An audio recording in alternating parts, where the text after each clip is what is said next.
galera da terceira série regular. Nós estamos aqui hoje para falar sobre o módulo 9 da apostila de língua portuguesa de vocês, né? Eu sou o professor Anderson, vocês já me conhecem dos vídeos de literatura e dos vídeos de redação, o último vídeo de redação que eu gravei. E esse módulo 9 da apostila de língua portuguesa de vocês vai falar sobre gêneros textuais e o sistema informativo, né?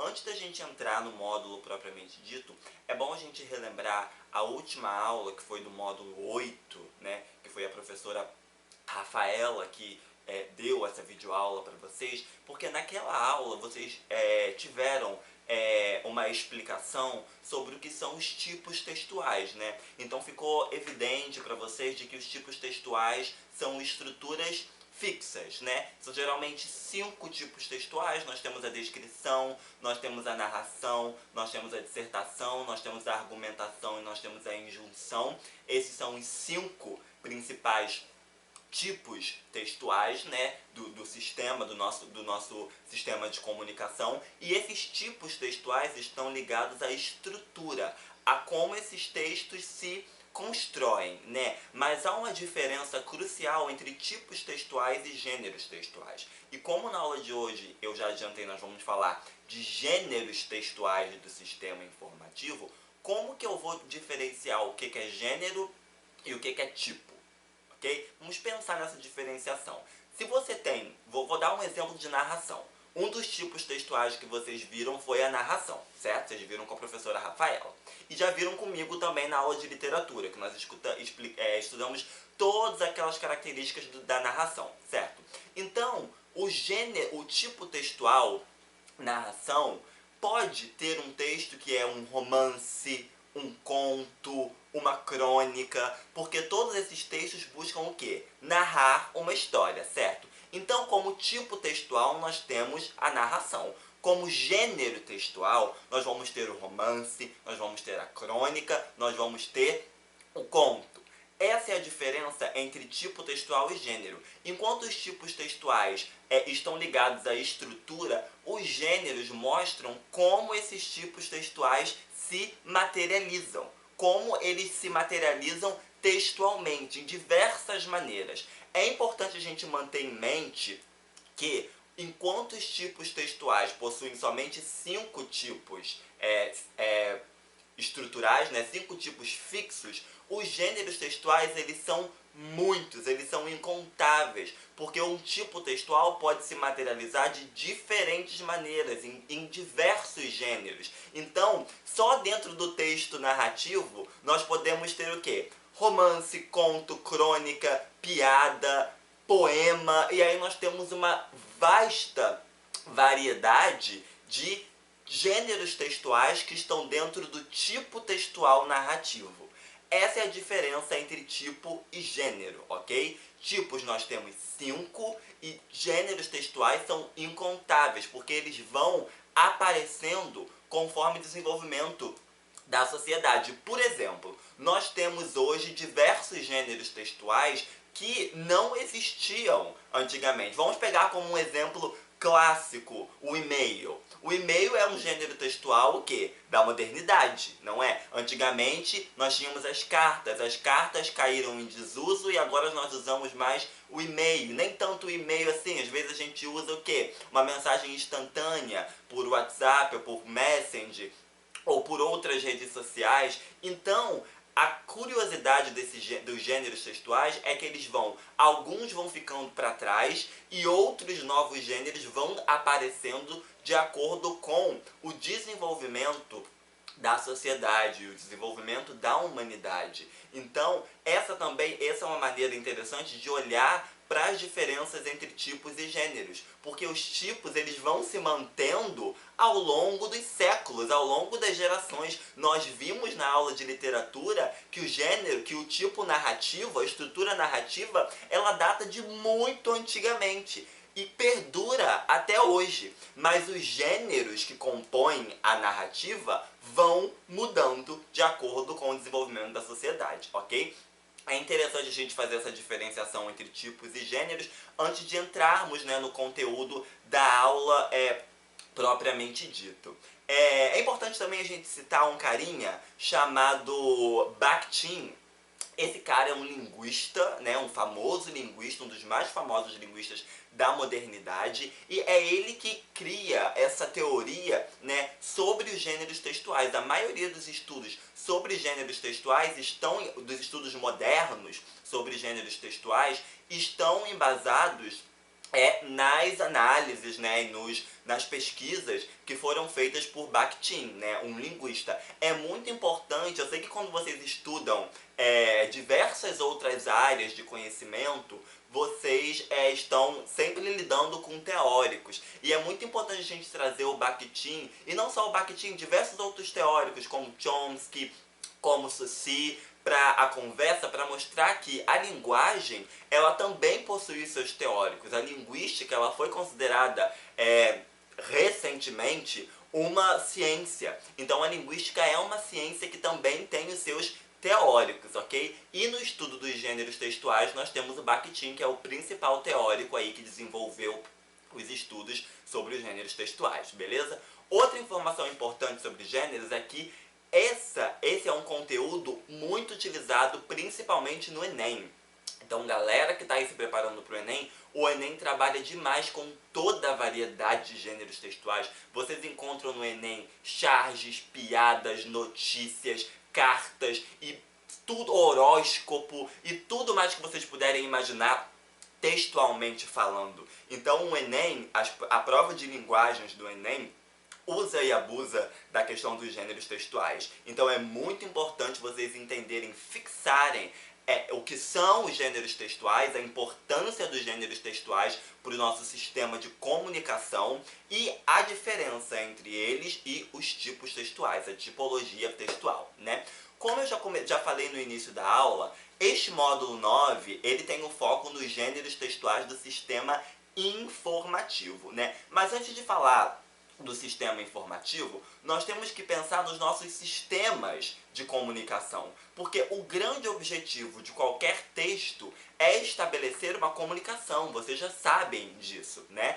O grande objetivo das nossas construções textuais é estabelecer algum tipo de comunicação. Então, nós como humanos vivemos imersos em sistemas de comunicação porque nós precisamos o tempo todo estar estabelecendo essas comunicações. E são esses sistemas de comunicação que vão me guiar em relação a como eu vou usar a minha linguagem, a como a linguagem vai se manifestar. Então, toda vez que nós fazemos o uso da linguagem, nós estamos utilizando os sistemas de comunicação. Eu aqui nesse momento estou me comunicando com vocês, né? Não de uma forma presencial, estamos à distância, mas espero que eu esteja estabelecendo uma comunicação com vocês a fim de transmitir uma mensagem, de estabelecer esse contato, né? Mesmo que à distância. Então nós como seres humanos, estamos o tempo todo imersos nesses sistemas de comunicação. E esses sistemas de comunicação se dividem no que a gente pode chamar de subsistemas. Então, dentro dos nossos sistemas de comunicação, nós temos subsistemas com objetivos específicos. E o subsistema que nós vamos ver na aula de hoje é justamente o sistema informativo. Então, nós temos sistemas de comunicação e dentro do sistema de comunicação nós vamos falar hoje sobre o sistema informativo, que como o próprio nome já diz, o sistema informativo ele tem o objetivo de informar o público que está consumindo aquele texto, né, que pode ser oral ou escrito, como a Rafaela também já disse na última aula, que o texto pode se manifestar de maneira oral, como está acontecendo aqui agora, ou de maneira escrita. Os textos do sistema informativo buscam, né, têm o objetivo primordial de estabelecer uma informação, de dar uma informação para o receptor, para o leitor, para o ouvinte, caso seja o texto oral, né? Então a grande ideia, como o próprio nome já diz, é estabelecer uma informação, é transmitir uma informação. E nós sabemos que nós, como seres humanos, possuímos direito, o direito primordial à informação, né? Esse é um direito que está assegurado pela nossa Constituição, inclusive é um direito constitucional. Então, todo ser humano deveria, né, no mínimo, ter acesso à informação livre, à informação de qualidade. Por quê? Porque a informação, ela nos torna seres humanos mais críticos. Toda vez que nós somos negados de receber algum tipo de informação de qualidade ou de receber informação de uma maneira imparcial ou de uma maneira livre, né? Nós estamos tendo o nosso senso crítico e a nossa leitura do mundo comprometidas, porque nós nos tornamos seres globais, né, e seres críticos através da informação. Então a informação, além de todas as características que nós vamos falar a partir de agora, ela é um direito constitucional, um direito crucial, né, para a nossa vida, para a nossa existência como seres humanos, ok?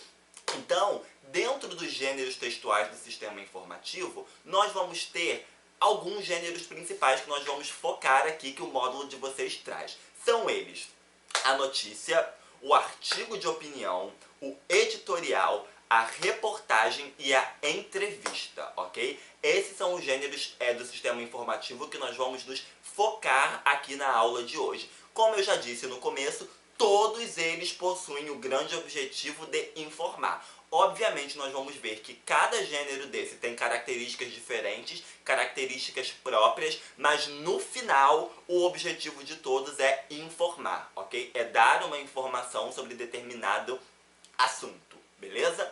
Vamos começar falando sobre a notícia, ok? A notícia é o gênero do sistema informativo talvez o mais famoso, né, o mais importante, e ela busca justamente trazer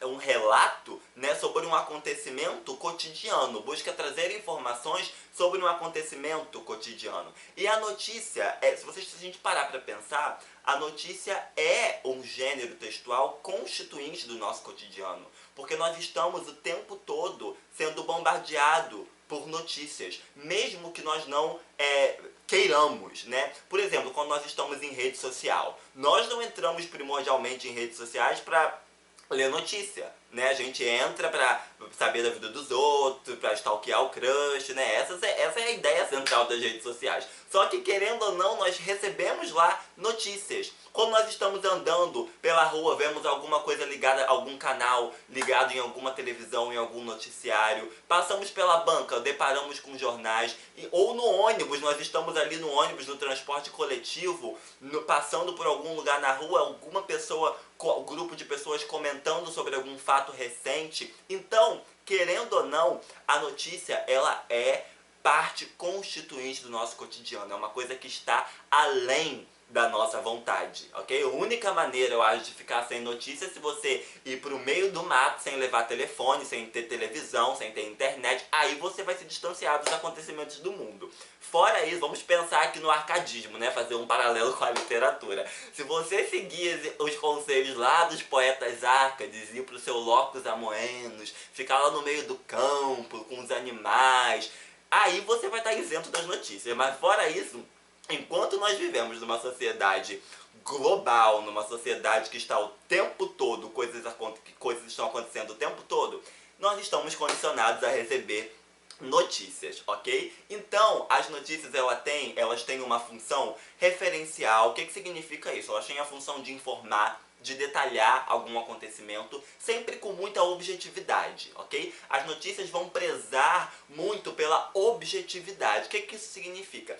Elas vão ser pontuais. Ah, eu quero falar sobre um assalto que aconteceu aqui na esquina da minha casa. Então eu vou falar rapidamente, vou narrar os fatos de maneira clara, de maneira objetiva, para informar, né? Para trazer informação a esse público que está esperando, que está consumindo essa informação, ok? O importante que a gente tem que saber sobre notícia é a questão da imparcialidade e da impessoalidade. O que isso significa?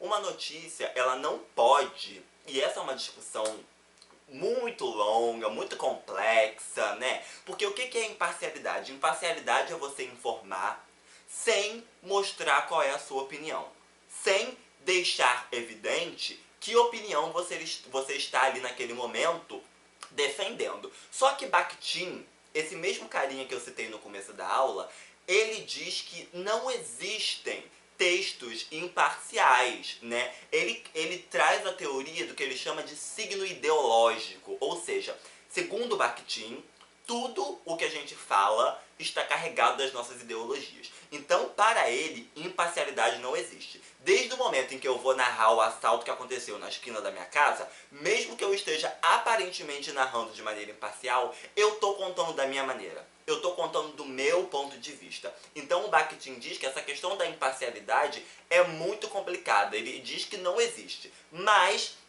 saindo da ideia do Bakhtin e voltando para a estrutura canônica, clássica de uma notícia, ela deve ser, né, imparcial. Ela não deve trazer a opinião de quem escreveu. Eu tenho que falar sobre o fato sem dar a minha opinião sobre o fato. Sem deixar claro que eu estou falando. Eu preciso usar o quê? Verbos e pronomes na terceira pessoa para eu deixar claro esse meu distanciamento, né? Pensem na redação, no texto dissertativo argumentativo de vocês. Vocês não precisam ter esse distanciamento?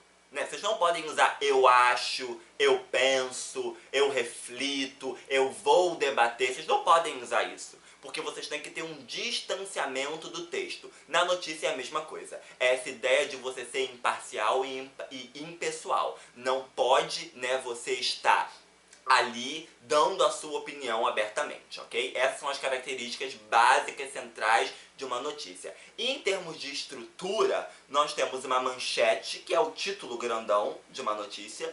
Nós temos o título auxiliar, que é aquele que vem logo embaixo do título grandão.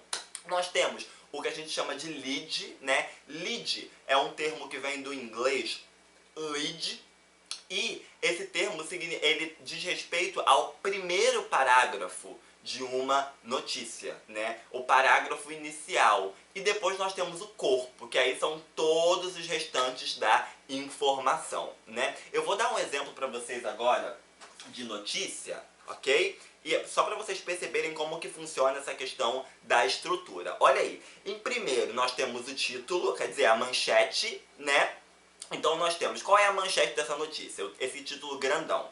Auxílio emergencial. Caixa aguarda o governo federal divulgar novo calendário para detalhar o pagamento da segunda parcela. Essa é a manchete. Aí no título auxiliar nós temos: resposta dos pedidos em análise devem sair até esta terça, dia 12. Esse seria o título auxiliar.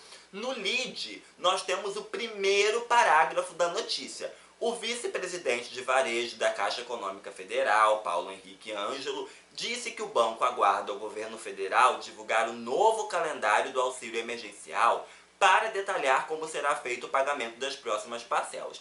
Tudo que vier depois desse parágrafo já vai ser considerado corpo. Então, depois desse parágrafo, eu já vou ter mais detalhamentos sobre como vai ser esse pagamento, quando vai ser provavelmente as pessoas que vão poder receber, que vão poder se cadastrar. Então, depois desse lead, nós temos todo o restante da notícia, ok? Essa é uma estrutura básica da notícia, beleza? Então a notícia é esse primeiro gênero textual do sistema informativo. E talvez o principal, né? Que seja a notícia, essa ideia de imparcialidade, de impessoalidade, de clareza, é muito objetiva, é rápida, é objetiva, é sucinta e traz essas características que nós falamos até aqui, beleza? Então, primeiro, gênero textual do sistema informativo, notícia. Vamos para o segundo agora, que nós vamos falar de um artigo de opinião. O próprio nome já mostra que eu vou ter algo diferente da notícia. Por quê? Se eu tenho um artigo de opinião, eu obviamente vou ter a opinião de pessoas. Se a gente parar para pensar, gente, nos jornais, sejam eles escritos ou orais, né, esses jornais que a gente assiste na televisão, eles possuem dois espaços textuais. Eles possuem espaços para os textos informativos e espaços para os textos de opinião, ou os textos opinativos. O gênero artigo de opinião está dentro dos textos opinativos. Então ele circula nesse espaço dos textos opinativos. Por quê? ele vai trazer a opinião pessoal de alguém sobre um determinado assunto. Então, eu não vou ter mais a ideia da notícia da imparcialidade. Agora eu vou entrar com a parcialidade, ou seja, com o ponto de vista de alguém sobre alguma coisa, o ponto de vista pessoal. Então ele vai ser um texto argumentativo, porque eu vou dar a minha opinião, o meu ponto de vista. Diferentemente da notícia, ele vai vir agora em primeira pessoa. Há alguns textos, alguns artigos de opinião que se constroem em terceira pessoa, mas ainda assim a opinião fica bastante visível. Mas é mais comum eles virem em primeira pessoa, ok?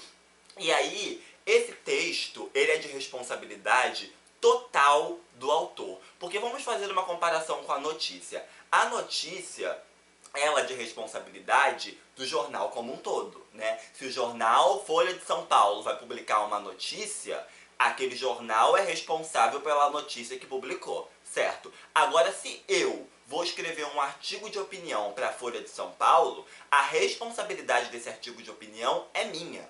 É minha como autor desse artigo, porque eu estou trazendo uma opinião que é minha. Então, eu é que tenho que checar meus fatos, eu é que tenho que checar minhas fontes, eu é que preciso ter responsabilidade com a veracidade dessas informações que eu estou tentando transmitir, beleza? Então, o artigo de opinião ele tem responsabilidade do autor.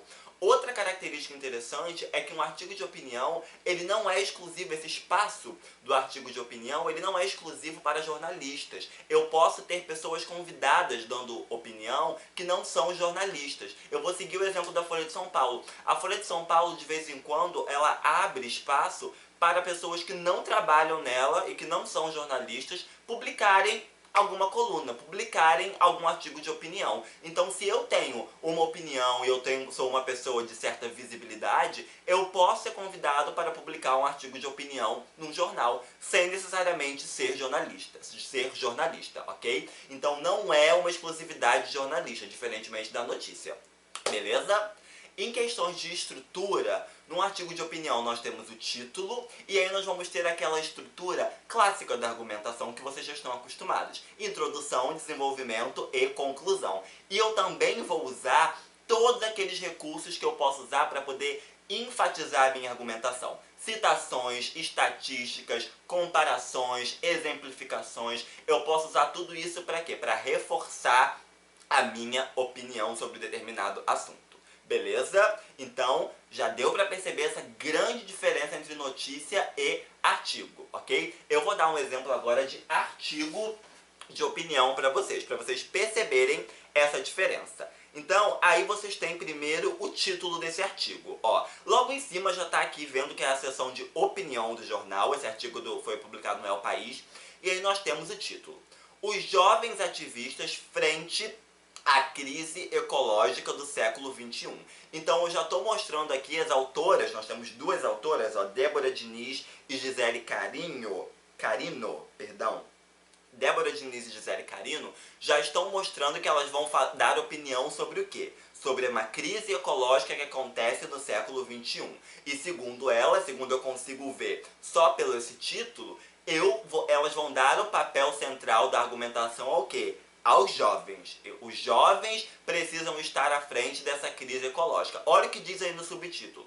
A resposta política dos jovens na cúpula sobre o clima será provocativa para o poder patriarcal das negociações oficiais. Se a origem da ameaça é a ordem econômica predatória global, as vítimas são os mais vulneráveis, em especial as mulheres e meninas. Logo nesse subtítulo eu já tenho vários traços de argumentação, principalmente em relação à adjetivação. Olha só, a resposta política dos jovens na cúpula sobre o clima será provocativa, isso é uma opinião, para o poder patriarcal das negociações. Então, segundo elas, as negociações oficiais são patriarcais.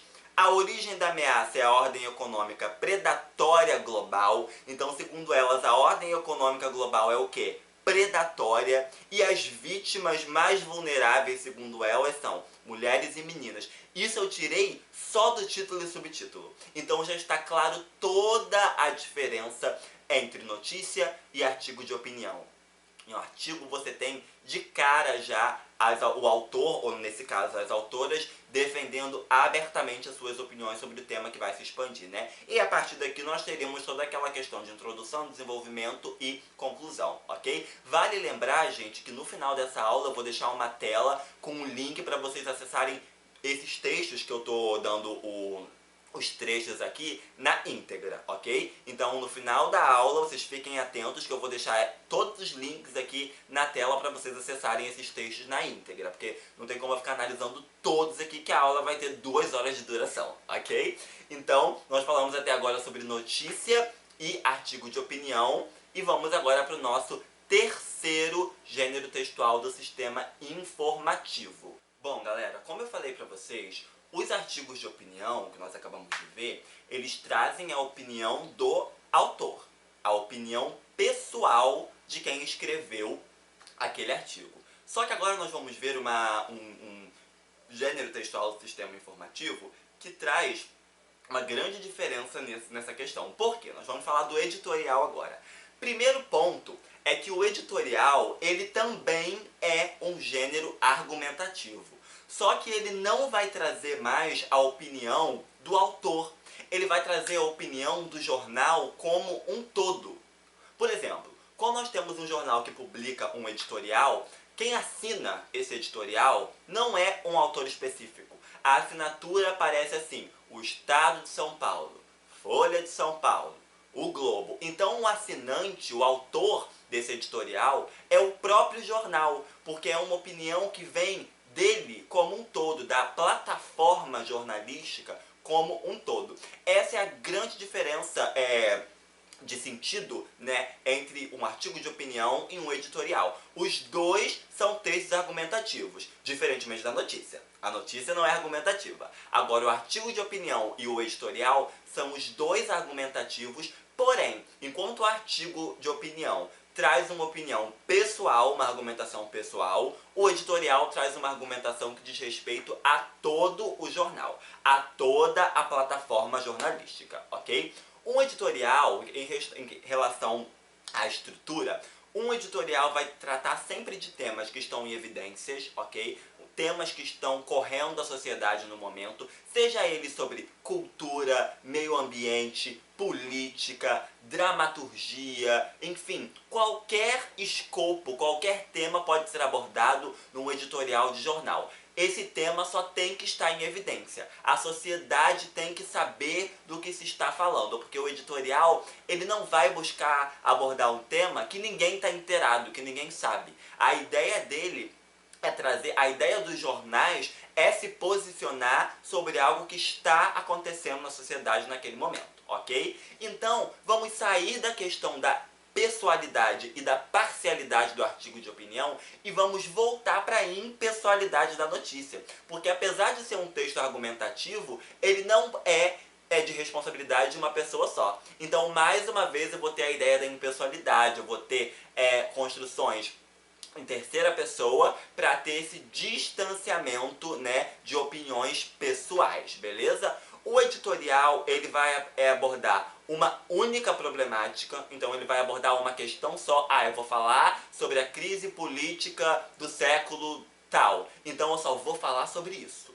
Não vou abrir caminho para debater mais nada, eu vou falar só sobre essa questão. Ok? Em jornais impressos, né, os editoriais eles têm um espaço fixo, né, eles vêm sempre na mesma página, num box separado, geralmente com algumas alterações na fonte, eles podem vir em negrito ou em itálico, né, para mostrar essa diferenciação das outras partes do jornal, sempre num campo específico. Eles são textos condensados, textos sucintos, textos menores, né, para passar as informações, passar o posicionamento do jornal de maneira rápida e objetiva. E eles têm um padrão culto, seguem a língua culta e eles podem ser feitos por um conselho editorial. Então um jornal, ele pode ter um conselho editorial formado por diversas pessoas para debaterem e chegarem ao formato final do editorial. Então mais uma vez essa ideia da coletividade, de que é uma opinião coletiva, que vai se materializar como a opinião do jornal como um todo, e não como uma opinião pessoal, ok? Em questão de estrutura, nós temos título, introdução, argumentação e conclusão. Também lembra a estrutura, né, do texto dissertativo argumentativo, beleza? Mas não confundam as características do editorial com o de artigo de opinião. Como eu já expus aqui, são diferentes, beleza? Então vamos ver agora um exemplo de editorial. Esse editorial que eu escolhi é um editorial muito famoso. Esse editorial ele foi publicado pelo jornal Estado de São Paulo em 2018 e ele falava do cenário pré-segundo turno das eleições, né? Nós tivemos aquele segundo turno entre Fernando Haddad e Jair Bolsonaro e aí o Estado de São Paulo publicou esse editorial chamado Uma Escolha Muito Difícil, nas vésperas do pleito do segundo turno. E esse editorial se tornou muito famoso, até hoje as pessoas ainda compartilham e debatem esse editorial, né? Então, é uma opinião do jornal O Estado de São Paulo sobre aquele segundo turno, que aconteceu lá em 2018. Então, olha só.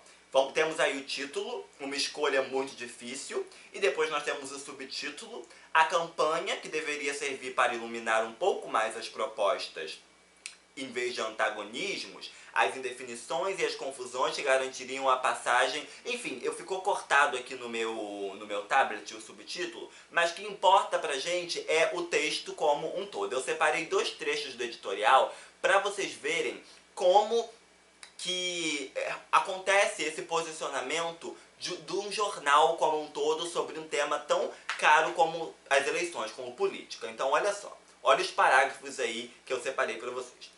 O segundo turno da eleição presidencial vai opor 2 candidaturas que se nutriram dos antagonismos que hoje parecem predominar na sociedade brasileira, a esquerda e a direita. Pela primeira vez desde a redemocratização do país, não haverá um candidato de centro na etapa final da disputa, ou seja, o eleitor que tradicionalmente privilegiou a moderação, a despeito do calor das campanhas, optou pelos extremos, denotando seu fastio com a política tradicional depois de anos de sucessivos escândalos. Aí ela vai falar o editorial vai falar dos 2 lados, né, dos candidatos. Ó, de um lado, o direitista Jair Bolsonaro, o truculento apologista da ditadura militar, e de outro, o esquerdista Fernando Haddad, o preposto de um presidiário. Não será nada fácil para o eleitor decidir-se entre um e o outro. No caso de Bolsonaro, mesmo o mais bem informado eleitor terá dificuldade em saber quais são suas propostas para tirar o país da rota do iminente desastre fiscal.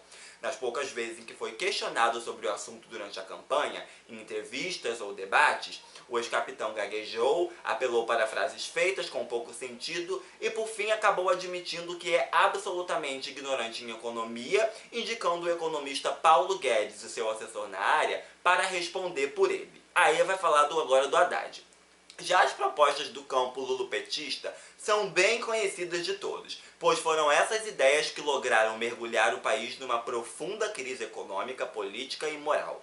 Como não pôde se candidatar pela 6ª vez à presidência por ter sido pilhado em grossas malfeitorias com dinheiro público, Lula da Silva viu-se obrigado a encontrar um regra 3.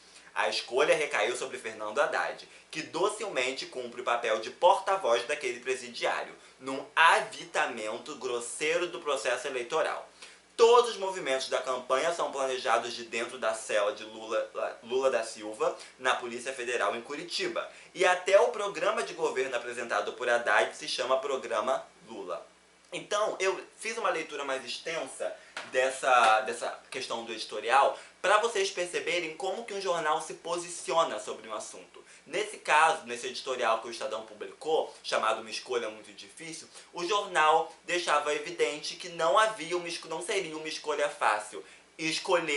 Não seria uma tarefa fácil escolher entre esses 2 candidatos para governar, né, o Brasil naquele pleito. Então, esse editorial bem famoso foi publicado pelo Estadão e mostrou o posicionamento do jornal em relação àquele segundo turno.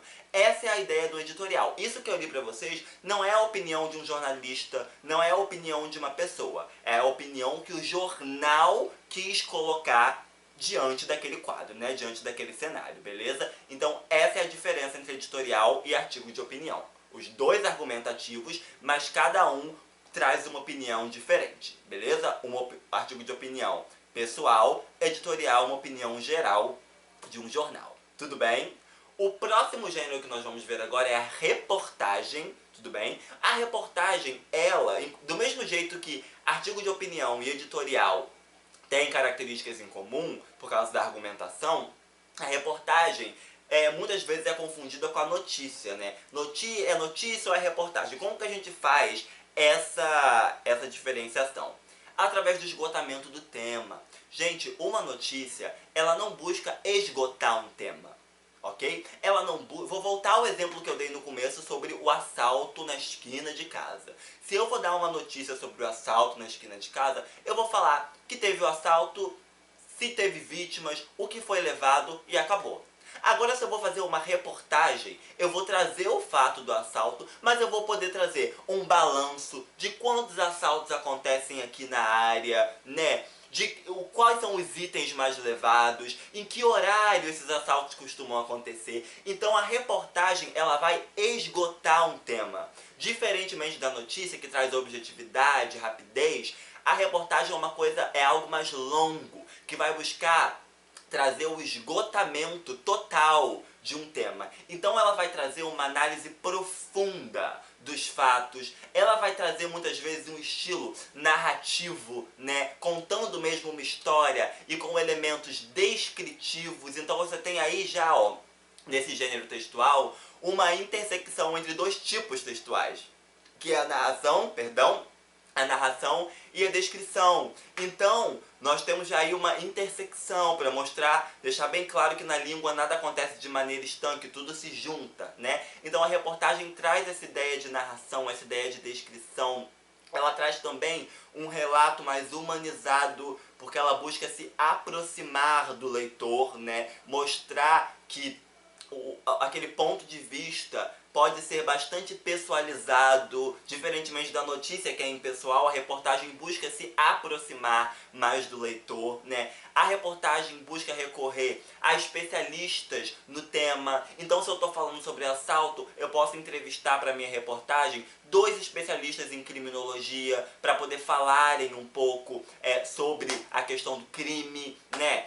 Então, a reportagem também busca responder perguntas como o que, com quem, onde, como, quando, porquê. Então ela vai trazer toda uma ótica sobre o que aconteceu antes de analisar o que aconteceu. Ela vai trazer essa visão muito mais abrangente sobre um assunto, ok?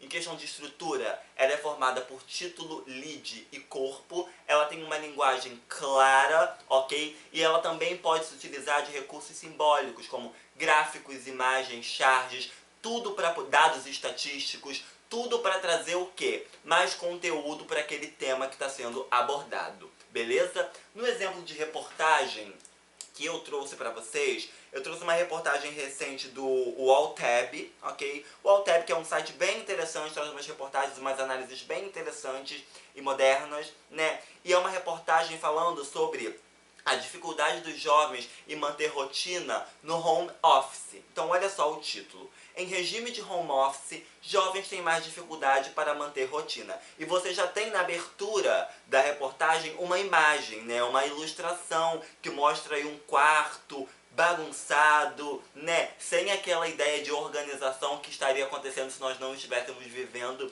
nessa situação de pandemia. Então, é uma reportagem que vai buscar esgotar o tema do quê? Da falta da rotina, da dificuldade em manter rotina dos jovens. E aí vocês percebem, ó, que logo em alguns parágrafos nós temos o quê? Muitos dados estatísticos. 56% dos participantes relataram que a grande dificuldade é manter a rotina. 40% teve alguma experiência anterior, ao menos em um dia da semana, 58% de entrevistados. Então nós já temos aí o recurso dos dados estatísticos para mostrar que eu fui mesmo me debruçar sobre esse assunto. Eu não estou falando de maneira rápida e objetiva, eu fiz um estudo aprofundado sobre essa questão, né? Nós temos mais dados estatísticos, olha só. A geração Z acha difícil. 82% manter a rotina de horário equilibrada, 60% manter a motivação no trabalho, 56% manter a produtividade e concentração, 34% manter a comunicação direta. Então nós temos aí mais dados estatísticos para mostrar a profundidade desse estudo, ok? E nós temos também opinião de quem fez essas pesquisas. Olha só, as pessoas que tinham um pouco de experiência com home office tiveram um resultado melhor em relação à capacidade de manter a concentração e a rotina equilibrada entre trabalho, descanso e lazer. É o que observa o pesquisador. Então, além de eu ter os dados estatísticos, eu vou mostrar ainda a opinião de quem pesquisou esses dados. Eu vou trazer todo mundo para minha conversa, para eu poder esgotar ao máximo esse assunto. Essa é a ideia central de uma reportagem, é trazer diferentes óticas sobre um determinado assunto, enquanto a notícia é rápida e objetiva, ok? Beleza? Falamos então sobre notícia, falamos sobre artigo de opinião, sobre editorial, sobre reportagem e vamos fechar agora falando sobre a entrevista, ok? A entrevista também é um texto informativo, mas ela vai buscar contextualizar informações através de perguntas e respostas, né? Com uma determinada pessoa que seja de interesse público, que desperte interesse público ou que seja especialista numa área que está sendo ali debatida, né? Então, primeira coisa numa entrevista é que nós temos um recolhimento prévio de informações. O entrevistador ele tem que recolher informações prévias para poder perguntar, né, ao entrevistado coisas pertinentes. E a opinião de quem é entrevistado não é levada com juízo de valor, né? O entrevistador ele não pode julgar o entrevistado pelas respostas que ele dá. As respostas são de autoria do entrevistado e responsabilidade dele, né? Em questão de estrutura, nós temos sempre um texto introdutório, depois nós vamos para a parte das perguntas e respostas, e aí temos uma conclusão, né? A entrevista é um gênero que ela é predominantemente oral, formal e coloquial. Então, como assim formal e coloquial? Como eu faço essa diferenciação? Primeiro oral, porque mesmo que eu tenha a transcrição, né, a entrevista no momento vai ser feita com uma oralidade, né?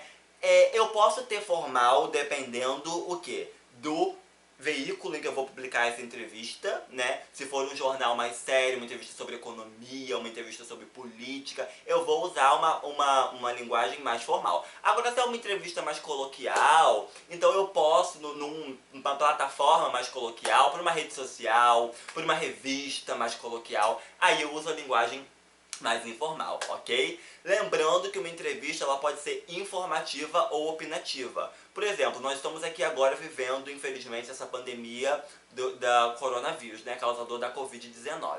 Então, nós podemos ter em relação a esse assunto entrevistas informativas ou opinativas. Eu posso entrevistar um infectologista para falar com ele sobre quando ele acha que nós vamos voltar à normalidade, e aí nós temos uma entrevista opinativa, ou eu posso entrevistar esse mesmo infectologista para perguntar mais informações sobre esse novo coronavírus e seus efeitos e tal. Então nós podemos ter essas entrevistas que são informativas ou opinativas, beleza? E também podemos ter entrevistas que são individuais ou coletivas. Eu posso ter uma entrevista com uma pessoa só, ou com um entrevistador só, ou eu posso ter entrevista coletiva, onde vários entrevistadores vão sabatinar uma pessoa só, beleza? Como exemplo de entrevista, eu coloquei aqui uma entrevista que a BBC Brasil fez com o virologista Átila Yamarino, né, que está bastante em evidência agora nessa questão da pandemia. O Átila tem sido bastante entrevistado por aí, falando sobre a questão da Covid-19, e ele diz assim no título, ó, o título da entrevista diz assim: "Sair do isolamento agora é querer voltar ao mundo que não existe mais", diz o virologista Átila Yamarino. Então nós já começamos com algo que ele provavelmente vai dizer durante a entrevista, né, respondendo alguma pergunta da entrevista, né? Temos aí o texto introdutório, né? Interromper agora as medidas de isolamento contra o novo coronavírus é querer voltar a uma realidade que não existe mais. O mundo e o Brasil mudaram com a disseminação do novo coronavírus e a preocupação de governos e empresas agora deveria ser a de se preparar para esta nova realidade, diz ele em entrevista à BBC News. Nós não estamos aí ainda na parte da entrevista, nós estamos falando, apenas dando uma introdução, né, para chegarmos aí na parte das perguntas e das respostas. Então uma entrevista sempre começa com essa introdução, que já destaca algo que o entrevistado disse durante a entrevista, e depois vamos para o jogo de perguntas e respostas, ok? Gente, eu sei que foi bastante informação para uma aula só, mas a ideia, como eu disse no começo, é mostrar que todos esses gêneros textuais que nós vimos, notícia, reportagem, artigo de opinião, editorial, entrevista, todos eles, apesar de ter essas características diferentes, têm como único objetivo o quê? Informar. Por isso que esse módulo 9 traz a abordagem dos gêneros textuais do sistema informativo. Porque todos eles que nós vimos agora têm como objetivo a informação, ok? Então espero que tenha ficado clara essa aula para vocês. E como eu disse, agora no final vai aparecer uma tela para vocês terem acesso a todos os textos que eu usei aqui durante a aula, acesso a esses textos na íntegra, ok? Se for do interesse de vocês. Eu vou deixar aqui para vocês. Obrigado, galera, e a gente se vê numa próxima oportunidade. Valeu!